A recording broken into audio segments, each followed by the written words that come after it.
అందరికీ నమస్కారం. ఈరోజు శ్రీ రమణులు చెప్పిన కథల యొక్క పార్వతీ పరమేశ్వరుల యొక్క ఘట్టం. దానికి శ్రీ భగవాన్ రమణులు కొండ అల్లుడు అనేసి టాపిక్ పెట్టడం జరిగింది. దాన్ని కూడా నేను కొండ అల్లుడు, ఈ కొండ అల్లుడు ఏంటి, దాని విశిష్టత ఏంటి తెలుసుకుందాం.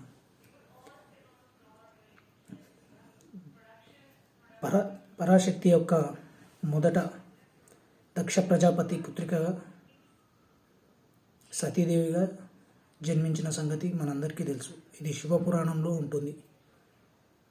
ఆ మహాదేవుడు యొక్క సతీమణి సతీదేవి దక్ష ప్రజాపతి యొక్క పుత్రిక.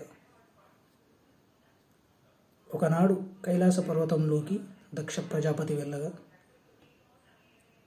అక్కడ అందరూ లేచి నమస్కరించారు దక్ష ప్రజాపతికి.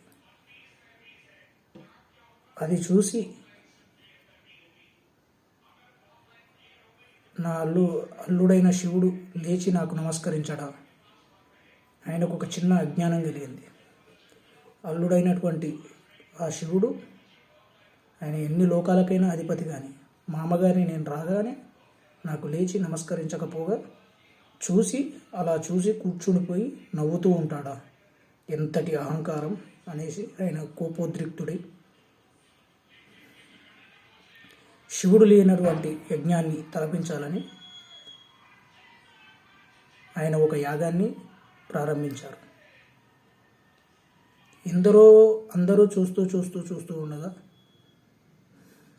నువ్వు వెళ్ళకు పార్వతి అని సతీదేవికి చెప్పగా, నా తండ్రి గారు నన్ను పిలవకున్నా సరే, నా తండ్రి గారు నన్ను పిలిచారు కాబట్టి తప్పకుండా నేను ఆ యాగానికి వెళ్ళి తీరుతాను, పిలవకపోతేనే నా తండ్రి గారే కాబట్టి నేను వెళ్తాను అనేసి సతీదేవి సెలవిచ్చారు.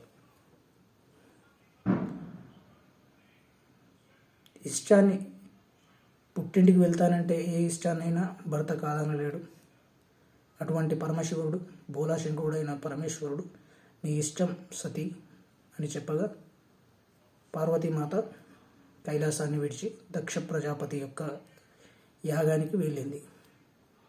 ఆయన అలా కిందికి మీదికి చూస్తూ, ఏంటమ్మా నిన్ను ఎవరు పిలిచారన్నట్టు కిందికి మీదికి చూశారు.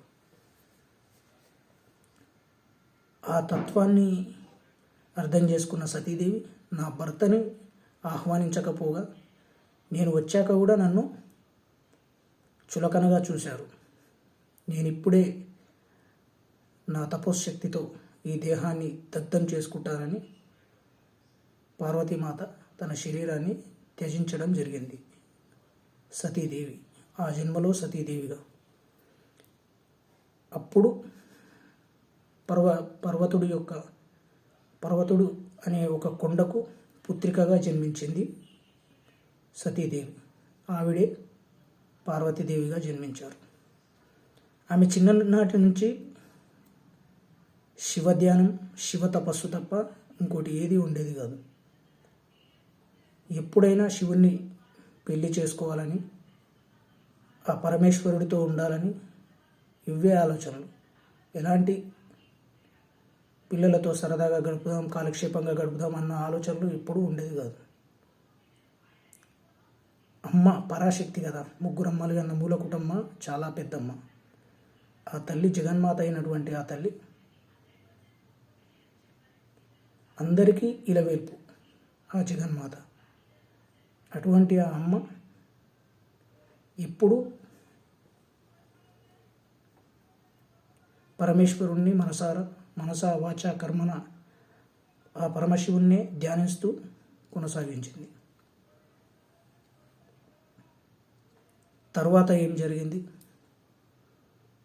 పార్వతీమాత పరమేశ్వరుడి యొక్క కళ్యాణం ఏంటి, ఇవన్నీ మరికొన్ని విశేషాలతో రేపటి వీడియోలో మీ ముందుకు వస్తాను.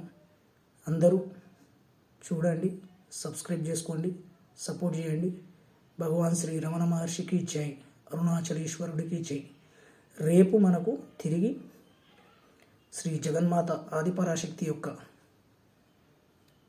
శివుడి యొక్క కలయిక ఉంటుంది. అద్భుతంగా ఉంటుంది, అద్భుతంగా ఉంటుంది. ఆ యొక్క ఈ శివగాథలు తెలుసుకోవడంతో ఎందరో మహానుభావులు, యోగులు, శ్రీ రమణ మహర్షి యొక్క ఆశీస్సులు ప్రతి ఒక్కరికి ఉండి తీరుతుంది. తప్పకుండా మీకు మనసారా నచ్చుతుందని తిరిగి రేపటి వీడియోలో కలుసుకుందాం. అందరికీ నమస్కారం. ఓం అరుణాచలేశ్వరాయ నమః. నమ పార్వతీపతే హర హర మహాదేవ శంభో శంకర.